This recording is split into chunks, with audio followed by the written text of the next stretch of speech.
नमस्कार साथियों, मैं आपका दोस्त विष्णु कुमार आप सभी दोस्तों का हार्दिक स्वागत करता हूं, अभिनंदन करता हूं आपके अपने YouTube channel target point defence academy पर। साथियों, जो हमने एक सिलसिला शुरू किया था चाय की चुस्कियों के साथ में करंट अफेयर्स के एक टॉपिक का, उसका A to Z जो भी बताना है उसमें उसी कड़ी के अंदर आज एक नया टॉपिक आपके लिए लेके आए हैं जो आपको बताएगा यूक्रेन के बारे में। देखो साथियों, बात क्या है, आप भी जानते हो कि एक जो है एक युद्ध जो है दो देशों के बीच में कंटिन्यूसली बहुत ही महीनों से लगातार चल रहा है। और ये डिस्प्यूट आज का नहीं, ये डिस्प्यूट बड़ा ही पुराना है। देखिए, आपको एक मैप यहाँ पर दिखाई दे रहा है और इस मैप के अंदर आप ये देख पा रहे हो एक ग्रीन कलर का एक देश दिखाई आपको दे रहा है जिसका नाम है रसिया, जो कि विश्व का सबसे बड़ा देश है। और एक आपको यहाँ पर ऑरेंज कलर के अंदर एक छोटा सा देश दिखाई दे रहा है साथियों, और इस देश का नाम है यूक्रेन। क्या नाम है इसका? यूक्रेन। अब देखिएगा क्या इनकी कहानी है और क्यों जो है ये इतना बड़ा होते हुए भी इससे डिस्प्यूट हो रखा है इस रसिया का इस यूक्रेन के साथ में, क्या इसके कारण है। और जो रसिया है ये क्यों इसको अपने अंडर कंट्रोल करना चाहता है, ऐसी क्या वजह है जिसकी वजह से एक छोटे से देश और एक विश्व के सबसे बड़े देश के बीच में इतनी डिस्प्यूट हो रही है। इन सब के बारे में चर्चा करेंगे। तो ये कहानी है रसिया और यूक्रेन के बारे में। लेकिन हम जो है इसके ये जो वार है इसके बारे में ज्यादा चर्चा नहीं करके हम यूक्रेन के बारे में ज्यादा चर्चा करेंगे कि यूक्रेन की भौगोलिक स्थिति क्या है और हमारे एग्जाम पॉइंट ऑफ व्यू से यूक्रेन के साथ में क्या क्या क्वेश्चन बन सकते हैं, या कौन सी नदी है, इसकी कैपिटल क्या है, इसकी आबादी कितनी है, इसका एरिया कितना है, इन सब के साथ में इसके पड़ोसी देश कौन से हैं, और इसका जो है काला सागर टच करते हुए और ये जो है आपके भूमध्य सागर का जो रूट है ये क्यों इंपॉर्टेंट है, इसके कौन से ऐसे बंदरगाह हैं जो वर्ष भर खुले रहते हैं, यानी यहाँ पर बर्फ नहीं जमती है। इन सब के बारे में चर्चा करने जा रहे हैं इस वीडियो में। तो साथियों, जल्दी से अपने साथियों को भी ये वीडियो शेयर कर दीजिए जिससे ये इन्फॉर्मेशन उन तक भी पहुंच सके। साथियों, इसी कड़ी में हम आगे बढ़ते हैं और देखते हैं यूक्रेन की सामान्य जानकारी के बारे में हम बात करते हैं। तो देखिएगा, आप जो है ये एग्जाम पॉइंट भी थोड़ा महत्वपूर्ण भी है। तो देखिएगा, यूक्रेन पूर्व यूरोप का एक देश है। सबसे इंपॉर्टेंट बात यह है, कौन सा? यूरोप। एक यूरोप जो पूरा महाद्वीप है, इस पूरे महाद्वीप के अंदर पूर्वी देश है, ये यूरोप का पूर्वी देश है, ध्यान रखिएगा। और यहीं पर जो है आपके पूरा का पूरा रसिया इस पर टच हो रहा है। तो ये यूरोप का क्या है, एक पूर्वी देश है।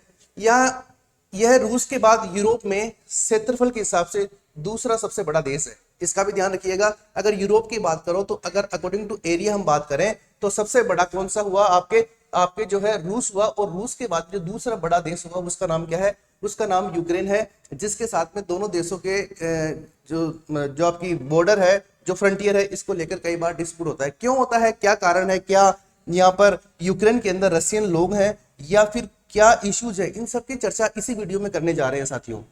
इसके पूर्वी और उत्तर पूर्व इसके देखो, इसकी जो सीमाएं हैं वो एक रूस से मिलती है, बेलारूस से मिलती है, पोलैंड से मिलती है, स्लोवाकिया से मिलती है, हंगरी से मिलती है, रोमानिया से मिलती है और मोल्दोवा से मिलती है। ये कुछ देश हैं, अभी आपको मैं मैप के माध्यम से और ज्यादा क्लियर कर दूंगा। ये सब वो देश हैं जो टच करते हैं किसको? आपके यूक्रेन को।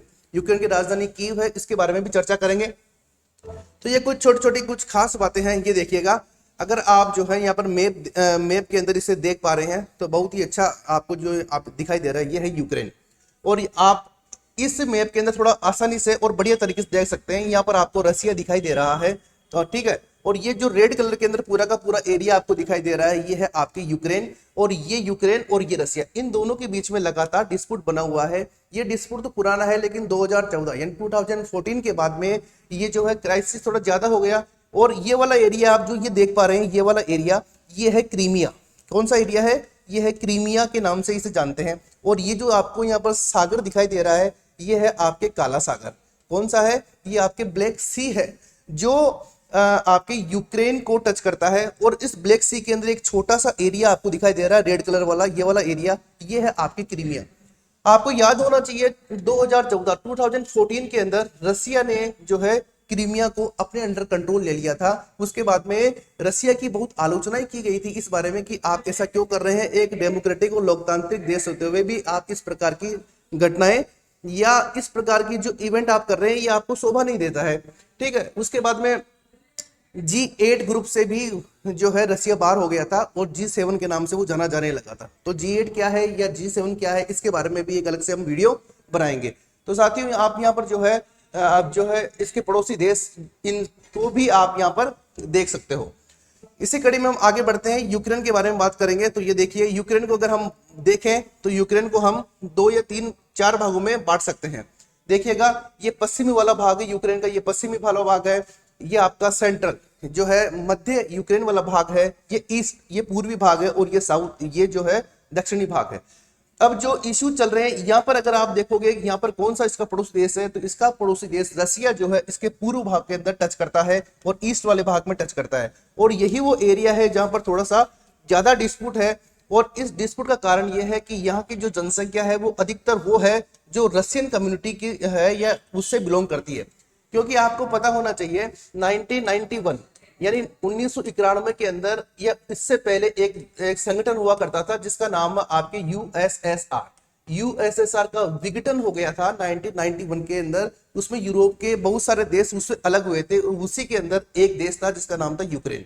तो पहले तो सब कुछ स्थितियां ठीक थी रसिया और यूक्रेन के बीच में, लेकिन ऐसे क्या घटनाएं हुई, ऐसे क्या कारण हुए जिसकी वजह से इन दोनों देशों के बीच में इतना डिस्प्यूट होने लगा, इसकी भी चर्चा करेंगे साथियों। आगे बढ़ते हैं।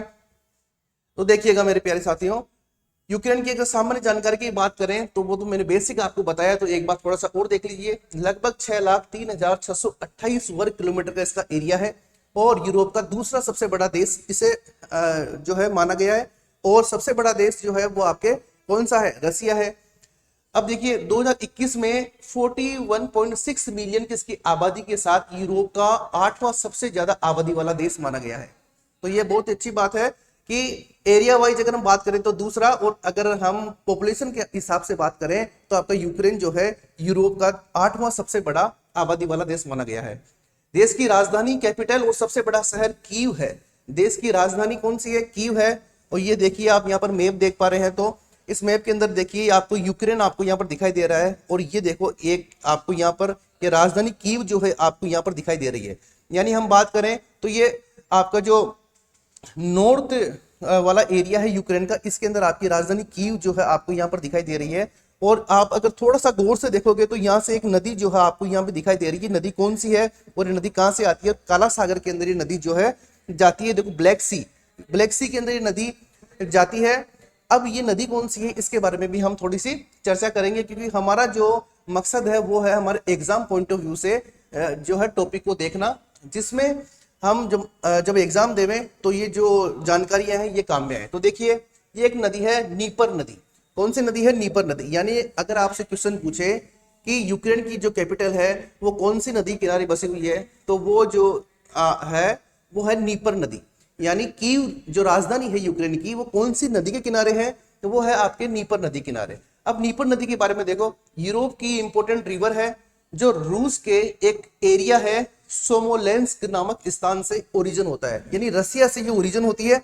रसिया में कौन सा स्थान है, सोमोलेंस्क नामक स्थान से एक नदी का ओरिजिन होता है और नदी का नाम क्या है, नीपर। उसके बाद में ये रूस के अंदर बहती है, क्योंकि रूस से ओरिजिन हो रहा है तो रूस से बहेगी। उसके बाद में बेलारूस में बहती है, उसके बाद में यूक्रेन में बहने के बाद ये काला सागर के अंदर गिर जाती है। और लगभग 2100 किलोमीटर जो है इसकी लंबाई मानी गई है। लगभग 2100 किलोमीटर इसकी लंबाई है किसकी, नीपर नदी की। और नीपर नदी का जो है ये रूस में, बेलारूस में, यूक्रेन में बहती है। और सबसे बड़ी और सबसे अच्छी खास बात यह है कि इसकी जो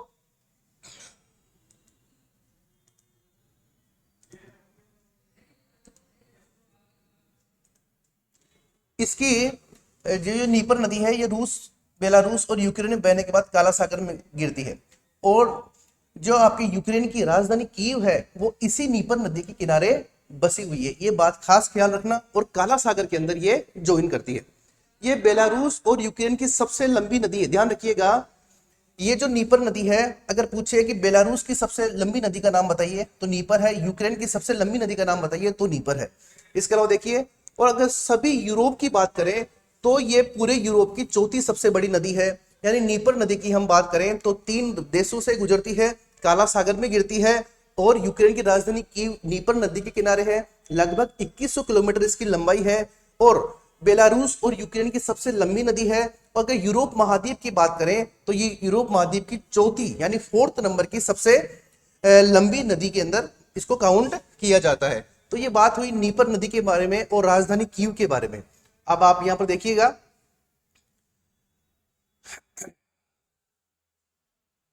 देखो आधुनिक यूक्रेन का क्षेत्र लगभग 3200 ईसा पूर्व का है। 13वीं शताब्दी की अगर हम बात करें तो इस क्षेत्र पर मतलब पोलिश, लिथुआनिया, ऑस्ट्रिया, हंगरी आदि देशों ने शासन किया। यानी जो यूक्रेन था ये किसके अंडर कंट्रोल रहा? जैसे हमारा हिंदुस्तान जो है 200 से ज्यादा साल तक उपनिवेशिक देश था आपका ब्रिटेन, उसका उपनिवेश रहा है ना, उसकी कॉलोनी रहा है। तो ठीक इसी प्रकार से जो यूक्रेन है ये भी कई बार कॉलोनी रहा है, लिथुआनिया की, ऑस्ट्रिया की, हंगरी की आदि की। 18वीं शताब्दी के दौरान इसका क्षेत्र पोलैंड और रूसी साम्राज्य के बीच विभाजित हो गया, यानी कुछ हिस्सा उधर चला गया और कुछ हिस्सा इसके पास में रह गया। अब देखिए आगे, अब उसके बाद में देखिए रूसी क्रांति हुई। रूसी क्रांति के बाद में कुछ बातें निकल के सामने आई। एक यूक्रेनी राष्ट्रीय आंदोलन शुरू हुआ और 23 जून 1970 को अंतरराष्ट्रीय स्तर पर मान्यता प्राप्त की और यूक्रेनी पीपुल्स रिपब्लिक इसे घोषित किया गया।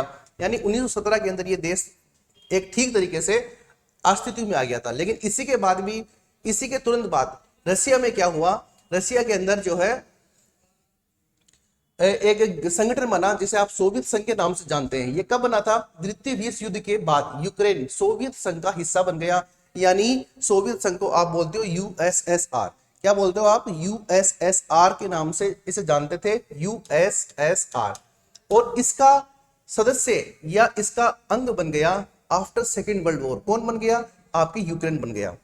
अब देखिए ये जो यूएसएसआर का गठन हुआ था, ये यूएसएसआर जो है साम्यवाद की नीतियों का पालन करता था, ठीक है।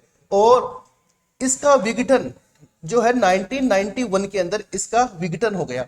जब यूएसएसआर बना तो बहुत सारे जो है यूरोपियन कंट्रीज इसके सदस्य बने, ठीक है। और ये सदस्य बनने के बाद जब 1991 के अंदर ये जो है विघटित हो गया आपके यूएसएसआर, तो ये जो इसके संगठन के जो सदस्य बने हुए देश थे, ये देश अपने आप को स्वतंत्र घोषित करने लगे।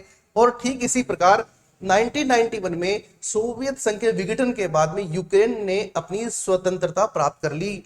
यानी 1991 के यूएसएसआर के विघटन के बाद में यूक्रेन ने अपनी स्वतंत्रता की घोषणा कर दी कि अब जो है हम एक जो है स्वतंत्र राष्ट्र के रूप में रहेंगे। अब 1991 से लेकर अब हम बात करें 2013-14 तक, तब तक मामला बिल्कुल सही चल रहा था, यूक्रेन को कोई तकलीफ नहीं थी, न रशिया को तकलीफ थी।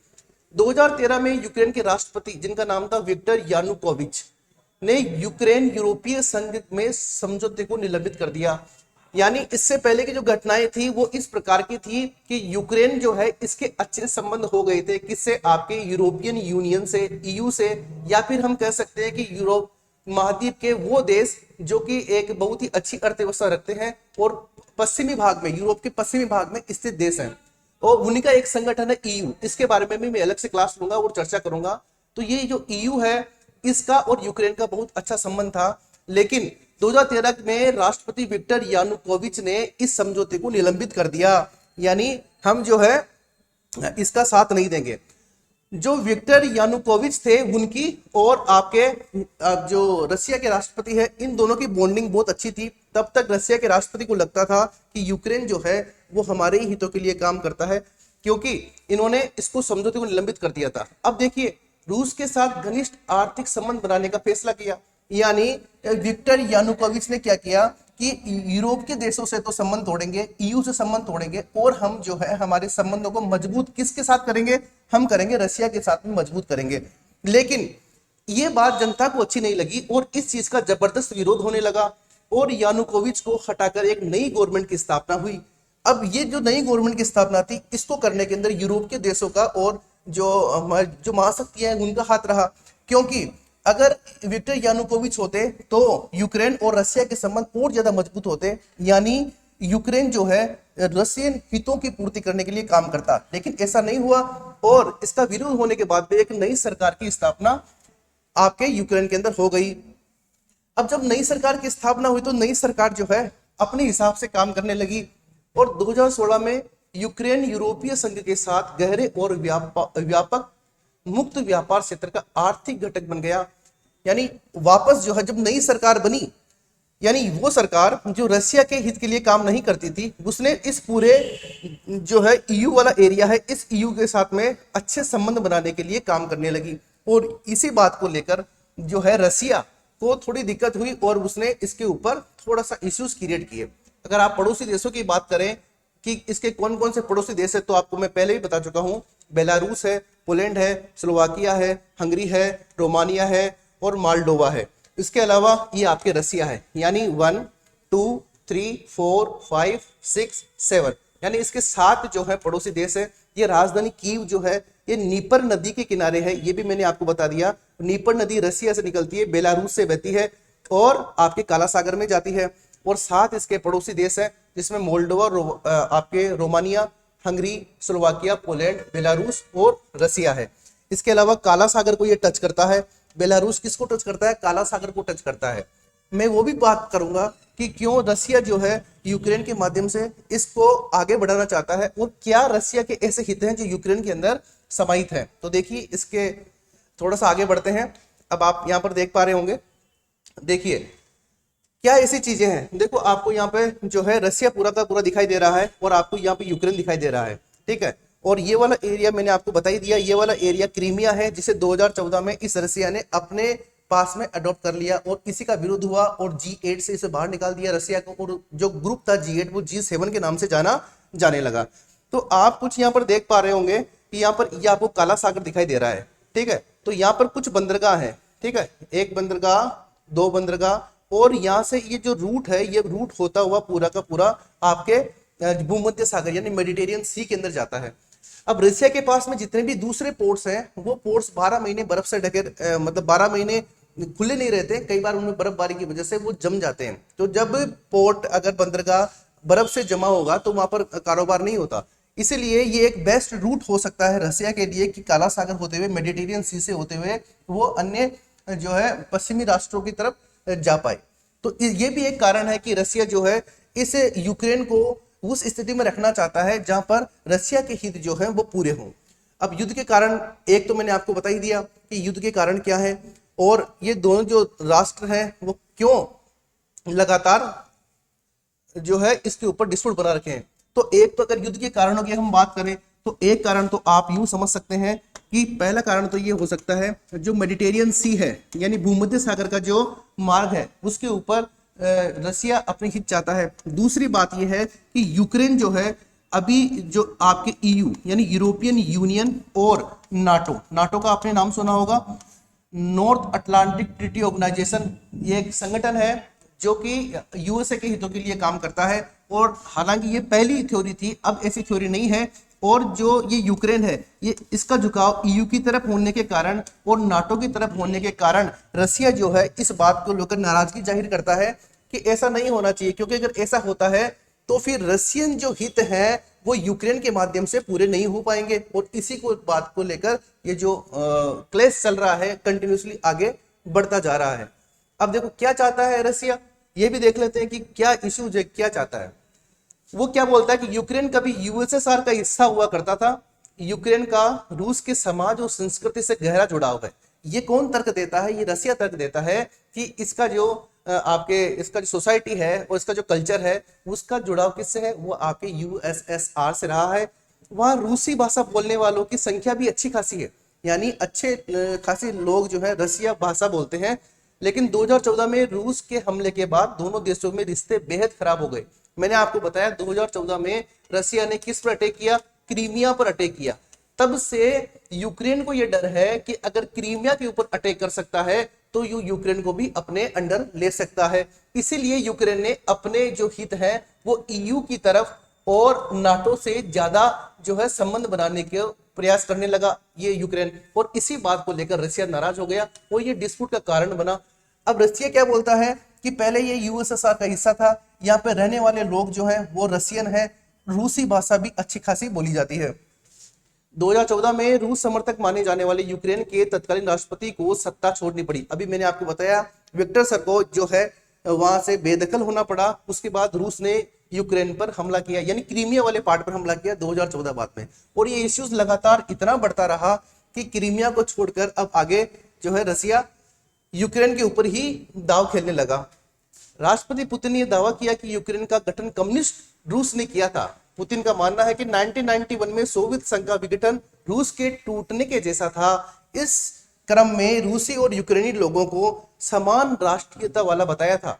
पुतिन ने यह भी कहा कि यूक्रेन के मौजूदा नेता मास्को विरोधी प्रोजेक्ट, देखिएगा मास्को कहां पर है, रसिया में है, और यूक्रेन के अंदर क्या है, मास्को विरोधी प्रोजेक्ट का संचालन कर रहे हैं। पुतिन ने यह भी तर्क दिया, शुरू कर दिया था कि यूक्रेन कभी भी एक पूर्ण देश नहीं था। यानी रसिया ने यह तक कर दिया भाई साहब कि यूक्रेन तो कभी देश ही नहीं था और ये यूएसएसआर का ही भाग था और यूएसएसआर के लोग ही इसमें रहते हैं। यहाँ पर जो लोग हैं वो रशियन भाषा बोलते हैं। ये सब बातें किसने कही? ये रशिया कहता है यूक्रेन के लिए। भाई यूक्रेन कभी देश ही नहीं था, ये तो हमारा हिस्सा था पहले ही। इस प्रकार की कुछ बातें हैं। अब यहाँ पर आपको एक मैप दिखाई दे रहा है और इस मैप के अंदर ये पूरा यूक्रेन का मैप है। ये देखो, ये कीव आपको राजधानी दिखाई दे रही है यहाँ पे, कीव, ये देखिए यहाँ पे, और ये आपको नीपर नदी आपको जो है यहाँ पर दिखाई दे रही है पूरी की पूरी, और ये काला सागर में जा रही है। अब यहाँ पर आप एक बात देखिएगा, यहाँ पर दो क्षेत्र, ये लुहानस्क और डोनेट्स्क, ये जो दो क्षेत्र हैं, ये दो क्षेत्र बहुत ज्यादा डिस्प्यूट रहे हैं कि किसके, आपके रसिया और यूक्रेन के बीच में, क्योंकि यहाँ पर रहने वाले जो मैक्सिमम लोग हैं वो लोग हैं रसिया के हैं, या रशियन भाषा बोलते हैं, और इनका संबंध रसिया से ज्यादा है। और इन्हीं को लेकर रसिया बार बार दावा करता है कि ये जो दो डिस्प्यूट वाले एरिया है ये हमारी है, और जो यूक्रेन है इनको पूर्ण रूप से मतलब जो है स्वतंत्रता प्राप्त नहीं करता है, या इस तरह की कुछ बातें करता है ये रसिया। देखो, ये जो दो क्षेत्र हैं, यूक्रेन के अलगाववादी क्षेत्र लुहानस्क और डोनेट्स्क क्षेत्र को मान्यता देने के बाद दोनों देशों के बीच और कटुता बढ़ी है। रूसी राष्ट्रपति पुतिन ने इन अलगाववादी क्षेत्रों को आजाद क्षेत्र की मान्यता देने का ऐलान करने का मतलब यह है कि रूस पहली बार कबूल कर रहा है कि उसके सैनिक उन इलाकों में मौजूद हैं। एक समझौता हुआ था, मिन्स्क समझौता, उसके अनुसार यूक्रेन को उन सभी इलाकों को विशेष दर्जा देना था, लेकिन यूक्रेन ने उन्हें विशेष दर्जा नहीं दिया। अगर विशेष दर्जा देता तो रशियन हित जो है वहां पर पूरे होते, नहीं दिया। इसी वजह से थोड़ा और तनाव दोनों देशों के बीच में, थोड़ी टेंशन बढ़ी, और उसी का परिणाम हम देख रहे हैं पिछले 3-4 महीनों से लगातार जो है ये क्लेश चल रहा है। अब क्या चाहता है? रूस की इच्छा थी कि यूक्रेन नाटो और पश्चिमी देशों से दूरी बनाकर रखे। देखो इंपोर्टेंट बात क्या है, नाटो से दूरी बनाए और पश्चिमी देशों से दूरी बनाए। यूक्रेन ने जब नाटो की सदस्यता में दिलचस्पी दिखाई तो मामला और ज्यादा बिगड़ गया, और रशिया को लगा कि अगर ऐसा होता है, अगर ऐसा हुआ तो निश्चित तौर पे जो है यूक्रेन वो काम नहीं कर पाएगा जो रशिया के हित में होंगे, और इसी बात को लेकर दोनों के अंदर टेंशन लगातार बढ़ती रही। अब देखिए, मैंने आपको ये रूट भी बताया, देखो ये काला सागर है, और क्या चाहता है? काला सागर होते हुए भूमध्य सागरीय रूट, यानी ये एक ऐसा रूट है जो देखो ये आपके यूक्रेन दिखाई दे रहा है, ये आपको रसिया दिखाई दे रहा है, और इस यूक्रेन में जो है ये काला सागर होते हुए आप यहाँ पर दो जल संधियों को पार करते हुए भूमध्य सागर होते हुए अटलांटिक महासागर के अंदर जा सकते हैं। और यही बात जो है रसिया चाहता है, क्योंकि यहाँ पर जो बंदरगाह है वो वर्ष भर बर्फ से ढके हुए नहीं रहते, यानी खुले हुए रहते हैं। जहां पर बर्फ से ढके हुए बंदरगाह होते हैं वहां पर इतना व्यापार नहीं हो पाता। तो ये भी एक कारण है कि रसिया जो है इस रूट के ऊपर अपना अधिकार चाहता है। अब देखिएगा, अगर आप बात करो कि कौन से ऐसे बंदरगाह है जो थोड़ा ज्यादा इंपॉर्टेंस रखते हैं, तो देखो मारिपोला, एक देखो ये मारिपोल बंदरगाह आपको यहाँ पर दिखाई दे रहा है, ठीक है, ये यूक्रेन के अंडर में है, और यूक्रेन जो है और रसिया जो है इसी बंदरगाह के माध्यम से होता हुआ आपके इस भूमध्य सागरीय रूट को फॉलो करना चाहता है, क्योंकि ये पश्चिमी राष्ट्रों तक जाने के लिए एक बेहद ही अच्छा रूट है। किसके लिए? आपके रसिया के लिए। तो ये वाला ध्यान रखिएगा, एग्जाम पॉइंट ऑफ व्यू से थोड़ा महत्वपूर्ण है। देखो बहुत सारी चीजें होती है, कोई देश किसी देश पे अटैक करता है तो उसका एक कारण नहीं होता, बहुत सारा कारण होता है। देखिए ये आपको मैंने दो एरिया बता दिए, लुहानस्क और डोनेट्स्क, ये दो एरिया हैं, ये रसिया को टच करते हैं, और यहीं पर बहुत ज्यादा डिस्प्यूट हुआ था। तो ये एरिया भी ध्यान रखना, एग्जाम में पूछा जा सकता है। ये वो वाला एरिया है, मारिपोल बंदरगाह है, जो कि वर्ष भर जो है खुला रहता है और इससे जो है ट्रेड ज्यादा होता है। तीसरा ये क्रीमिया वाला एरिया है, ये देखो ये क्रीमिया वाला एरिया है, जिसे 2014 के अंदर जो है अपने अंडर कंट्रोल ले लिया था रसिया ने, और उसी के बाद में G8 से G7 बन गया, क्योंकि G8 ग्रुप से रसिया को बाहर निकाल दिया था। ठीक है, अब आप यहाँ पर देखो थोड़ा एग्जाम पॉइंट ऑफ व्यू से क्या महत्वपूर्ण है, ये यूक्रेन है, ठीक है ना, ये आपको बंदरगाह दिखाई दे रहा है। तो आपको यहाँ पे कुछ चीजें दिखाई दे रही होगी, एक तो देखो ओजोव सागर, एक तो ओजोव सागर दिखाई दे रहा है, एक आपको काला सागर दिखाई दे रहा है, एक आपको मारमारा सागर दिखाई दे रहा है। ये छोटे छोटे सागर है जो किसके पार्ट है, आप कह सकते हो काला सागर के पार्ट है। तो देखिएगा ये जो आपके मारीपोल बंदरगाह है ये ओजोव सागर में है, और ओजोव सागर से होते हुए आप जो है काला सागर आते हैं, काला सागर होते हुए आप जो है मारमारा सागर होते हुए आप जो है भूमध्य सागर होते हुए आप पूरे के पूरे समुद्री एरिया को कवर कर पाते हैं। ये एक प्रमुख और इम्पोर्टेंट रूट है, ट्रेड रूट है, और एग्जाम पॉइंट ऑफ व्यू से भी बहुत ज्यादा महत्वपूर्ण है, क्योंकि एग्जाम में पूछा जा सकता है। तो मुझे उम्मीद है चीजें आपको समझ आ रही होगी और चीजें थोड़ा सा क्लियर हो रही होगी। देखो एग्जाम पॉइंट ऑफ व्यू से एक बात और ध्यान रखिएगा, एक है कर्च जल संधि है, ठीक है ना। ये जो कर्च जल संधि है वो आप एजोव सागर और काला सागर को जोड़ती है, यानी ये आपके एजोव सागर है ये वाला, ठीक है, और ये आपके काला सागर है, ये पूरा का पूरा एरिया ये काला सागर है, ठीक है। इस काला सागर और एजोव सागर को जोड़ने वाली जो जल संधि है उसका नाम क्या है, उसका नाम है किर्च यानी कर्च जल संधि है। ये एग्जाम में पूछी जा सकती है और चर्चा में भी रही है, ध्यान रखना। अब देखो ये एजोव सागर और आपके काला सागर को जोड़ने वाली जल संधि है तथा यूक्रेन और क्रीमिया को थोड़ा सा अलग करती है, ठीक है ना। यानी काला सागर और एजोव सागर को जोड़ने वाली जल संधि का नाम क्या है, कर्च जल संधि है, जो आपको यहाँ पर मैप में अच्छे से दिखाई दे रही है। दूसरा है एक बास्फोरस जल संधि। ये जल संधि काला सागर और मारमरा सागर को जोड़ती है तथा एशिया और यूरोप से अलग करती है ना। तो ये वाला जो एरिया है, इस एरिया के अंदर एक जल संधि और है, इसे बास्फोरस जल संधि के नाम से जानते हैं, जो कि काला सागर और आपके मरमरा सागर को जोड़ती है। तो ध्यान रखिएगा किर्च जल संधि जो है आपके एजोव सागर और काला सागर को जोड़ती है, और आपके जो है बास्फोरस जल संधि है, बास्फोरस स्ट्रेट है, वो काला सागर और आपके मरमरा सागर को जोड़ती है। एग्जाम पॉइंट ऑफ व्यू से महत्वपूर्ण है, थोड़ा ध्यान रखिएगा, क्योंकि अपना जो क्लास का उद्देश्य है वो क्लास का उद्देश्य क्या है, यही है कि हम कम से कम इतनी चीजों को देख ले जो हमारे एग्जाम पॉइंट ऑफ व्यू से महत्वपूर्ण साबित हो। तो आप यहाँ पर देख पा रहे हो ये आपके एजोव सागर है, ठीक है, ये आपके काला सागर है, ये आपके मारमरा सागर है।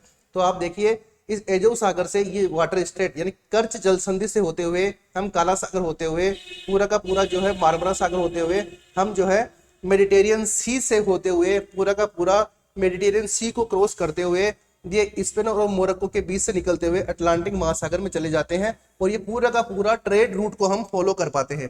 तो इसलिए ये जो है जल संधियां इंपॉर्टेंट है, एग्जाम पॉइंट ऑफ व्यू से महत्वपूर्ण है, एग्जाम में पूछी जा सकती है, इसमें कोई डाउट वाली बात नहीं है। तो मुझे उम्मीद है सेशन आपको समझ में आ रहा होगा, और हमारा जो उद्देश्य है वो यहाँ पे लगभग पूरा हो रहा होगा कि जो हमारे एग्जाम पॉइंट ऑफ व्यू से क्या क्या इंपॉर्टेंट चीजें आ सकती है वो मैं आपको बताना चाह रहा हूं और आपको समझ आ रही होगी। तो साथ ही छोटा सा टॉपिक था जो हमारे यूक्रेन के बारे में था, जल्दी ही मैं रशिया के बारे में भी ऐसा ही जो है पीपीटी आपके लिए लेके आऊंगा, जिसके अंदर हम कुछ ऐसी बातों पर चर्चा करेंगे जो हमारे एग्जाम पॉइंट ऑफ व्यू से महत्वपूर्ण हो। साथ ही हमारा नेक्स्ट टॉपिक जो होगा वो होगा एनएससी, न्यूक्लियर सप्लायर ग्रुप, यानी जो परमाणु आपके जो है आपूर्तिकर्ता समूह है, ये समूह क्या है, क्या भारत इसका सदस्य है और ये क्या काम करता है, क्यों भारत का सदस्य बनना चाहता है, क्या बना है या नहीं बना तो उसके क्या कारण है, इन सभी की चर्चा जो है आगामी सेशन में करेंगे, और वो सेशन होगा एनएसजी के नाम से। ठीक इसी प्रकार कंटिन्यूसली मैं आपके लिए टॉपिक लेते आऊंगा। अगर आपको क्लास बढ़िया लगी हो तो इस जो है क्लास को लाइक, शेयर और कमेंट से जरूर बताइए, और इस प्रकार की कंटिन्यू क्लासेस के लिए और आपके साथ जुड़ने के लिए आप सभी का थैंक यू सो मच। जय हिंद, जय भारत। स्वस्थ रहिए, मस्त रहिए और अपनी पढ़ाई को लगातार आगे बढ़ाइए। जय हिंद।